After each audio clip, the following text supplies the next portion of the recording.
good example of how ridiculous our justice system can be. It starts back in 2008 when Alabama resident Anthony Warren fled from police. Not an uncommon thing for a black man in Alabama to do, which Warren was. He took off from a narcotics officer in his car and then proceeded to wreak havoc in a high-speed chase.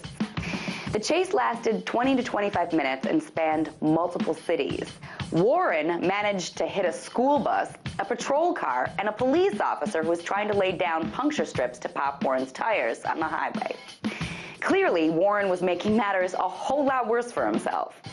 Finally, he flipped his car, and that's when police were able to take out their frustrations with Warren, because the police dashboard camera video shows how the officers got Warren out of his flipped car and then proceeded to beat the crap out of him as he lay on the ground.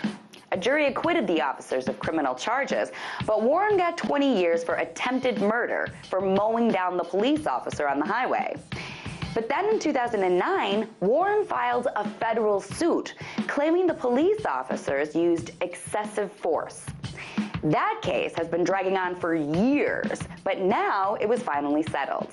The city of Birmingham settled the case with Warren for a whopping $460,000. They just wanted the case already over, so they settled up. And now we're coming to the ridiculous justice system part.